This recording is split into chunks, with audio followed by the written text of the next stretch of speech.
কি বৌমা জামাই ষষ্ঠী তো আর বেশি দিন বাকি নেই, এসেই গেল জামাই ষষ্ঠী। তোমার বাপের বাড়ির লোক কি বিয়ে থাওয়া দিয়ে তোমাকে ভুলেই গেল? ওদের টাইম যখন হবে মা, তখন ওরা ঠিকই নেমন্তন্ন করবে। কেন, আপনি কি ব্যাগ ট্যাগ গুছিয়ে বসে আছেন নাকি? অবশ্যই, জামাই ষষ্ঠী বলে কথা, আর ছেলের শ্বশুর বাড়ি যাবো না তা কখনো হয়? গতবারে তো এক সপ্তাহের জন্য তো আমার বাপের বাড়িতে গেলেন, মেয়ে জামাই নাতি বুদ্ধি নিয়ে জামাই ষষ্ঠীতে ঘুরতে গেছিলেন। সেই জন্যই মনে হয় ওরা ঠিকঠাক ভাবে তৈরি হয়ে নেমন্তন্ন করছে আর কি। কথার কি ছেড়ে দেখো না, মেয়েকে বিয়ে দিয়েছে আর জামাইকে জামাই ষষ্ঠীতে নেমন্তন্ন করতে পারবে না, লোকে কি বলবে? কেন মা, আরবারে যখন গেলেন জামাই ষষ্ঠীর 7 দিন থেকে এলেন, তখন তো লোক তো আপনারও সব কথা শোনেনি, যদি আমাদেরই কথা শোনে আপনার কথা কি শোনে না? মানে যা হয়েছে তাই বলেছিল, আমি কি সত্যি কথা বলতে ভয় পাই নাকি?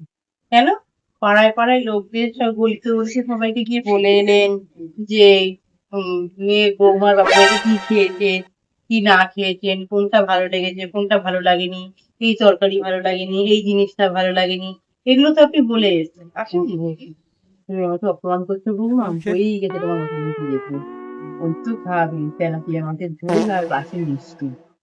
না মা, অপমান কেন করবি?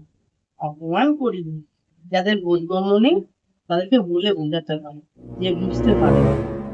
হুম, কালকে তোমার ননদ আর ননদের জামাই আসছে, বাপের বাড়িতে গিয়ে অনেকদিন কাটিও না, সন্ধ্যের মধ্যে যাবে, ওই বড় জোর 2-3 ঘন্টা থাকবে, থেকে চলে আসবে।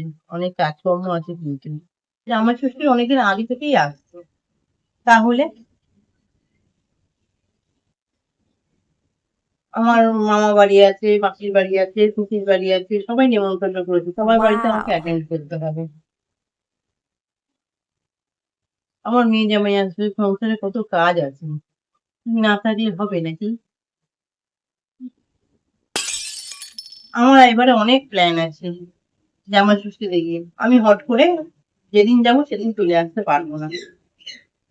কেন, আমার মেয়ে কাজ করবে কেন এত? আমার তো আমার শাশুড়িও করবে কাজ, আর যদি শাশুড়ির যদি লোক দরকার হয় তাহলে তো কাজের লোক আছে, সে করে দেবে। তাও যদি লোক দরকার হয় তাহলে ননদ একটু হেল্প করে দেবে, হয়ে যাবে, আমাকে আর দরকার লাগবে না। যাই, অনেক কথা বলা হয়ে গেল না, গল্প করা হয়ে, এবার গুছিয়ে গেছি নি, বিকেল বেলাতে আমি আমার আবার বাপের বাড়ি বেরোবো না, যেমন আমাদের অফিসে বসে থাকতে পারবো না, না। তৈরি মা, সব কাপড় টাপড় গোছানো হয়ে গেছে, প্যাক প্যাক